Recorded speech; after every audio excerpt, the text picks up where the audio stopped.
From Ireland to Central America, we'll have a little Catholicism this morning. Here's Oscar Romero.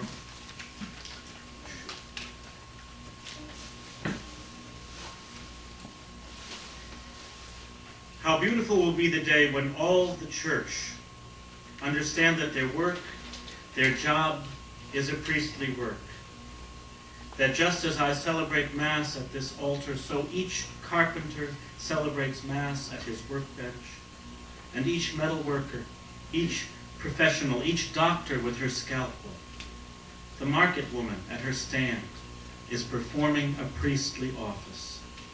How many cab drivers I know listen to this message there in their cabs? You are a priest at the wheel, my friend, if you work with honesty, consecrating that taxi of yours to God, bearing a message of peace and love to the passengers who ride in your cab. The poem of Mary Oliver. This morning I watched the deer with beautiful lips touching the tips of the cranberries, setting their hooves down in the dampness carelessly.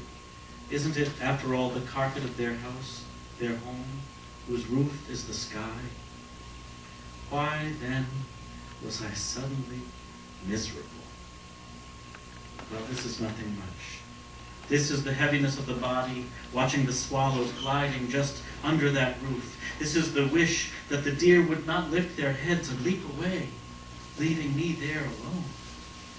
This is the wish to touch their faces, their brown wrists, to sing some sparkling poem into the folds of their ears, then walk with them over the hill and over the hills and into the impossible trees.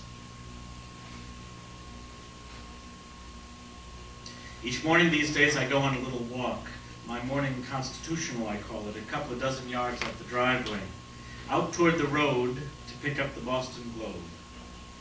On the good days, it's in the middle of the driveway. Other times it may be on a snowbank, or quite rarely in the road itself. I get the paper, and then take a few minutes to walk around the house, observing where the deer who visit each night have left their footprints. And these days, each and every day, I look to where the snow is melting away, little by little, and try to remember where it is I planted bulbs last fall, hoping against hope that I might see the beginnings of crocuses or snowdrops or even the tips of tulips peeking through the snowy, muddy edges of my backyard. The sun is up so much earlier these days. I've taken to leaving the drapes open at night. My bedroom's on the second floor, you see, and heat rises, and so it tends to be a bit warmer in my room than in the rest of the house, a bit warmer than I like to sleep in. I leave the drapes open, and so the cold of the window panes draws the heat out of my bedroom, makes it much more comfortable for me, gives me richer and more colorful dreams. In the morning, though, it means that the sunlight will stream into my room, and so even before the alarm clock rings, I find myself awakening. I breathe deeply and stretch a little, and then begin to think about that newspaper, my little walk, and I anticipate the flowers that I know are hidden somewhere under the snow. Spring is almost here. Can't you feel it? The wind is warmer, the days are moister, the sky is losing its winter steeliness, and the blue is inviting the plants to begin to return to the earth, the green we so desire, the green we so require. Spring comes, and I, like the followers of Jesus, just want to shout, hallelujah. I think of another follower of Jesus this time of year, a man who gave his life 25 years ago this month, this week. A man who, despite being elevated to the post of Archbishop of San Salvador, was still known with affection as Monsignor. Oscar Romero was an unlikely martyr, a conservative man of the church who, when elevated to high office, took seriously his elevation. took his elevation so seriously that he could not simply observe the injustice choking the lives of his people, injuring the bodies and spirits of the poorest people of El Salvador, could not simply observe their pain, but needed to walk with them, needed to accept the role of being their spiritual leader and powerful friend. Monsignor Romero told the poor that they were loved, and that the pain that they bore was undeserved. This pastor of the poor spoke prophetic truth to those in power who would keep the world the way it was. A civil war was raging. You remember, a war between a government ruled by 14 families who were used to calling the shots in that little country. 14 families whose government received $1.5 million each and every day from us to sustain the war against the poorest people of El Salvador. These 14 families lived in economic and political and military power ruled by violence. Violence against the peasant powers and the unionists and the university students and the religious communities, all the radicals who rebelled against authority. These families enthralled with power, in love with violence, killed this pastor of the poor. Those with governmental power used violence against this man of spiritual power.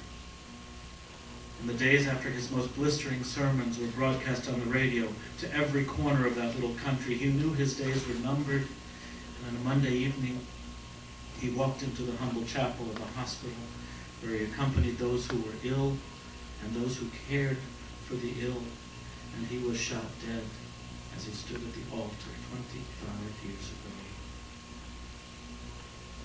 This man of the poor, executed by the powerful, walked in the footsteps of Jesus, walked with the poor, called for an end to exploitation, proclaimed that a different government was truly in control in the hearts and minds of people. The spiritual leader decried those who loved the status quo, who loved the inequalities of the system and were willing to sell the poor for a pair of shoes. Oscar followed Jesus, walked as Jesus walked, and laid down his life rather than change his message. Rather than change the message for those in power that he believed was a message to them from God.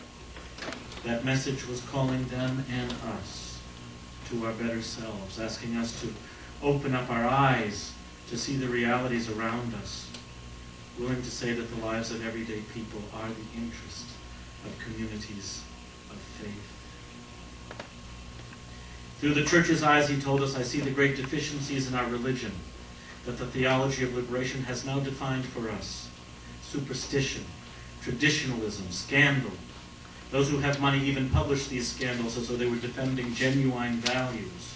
They don't realize that they are defending the indefensible, a lie, a falsehood, a lifeless traditionalism, and much worse, certain economic interests, which lamentably the church has served.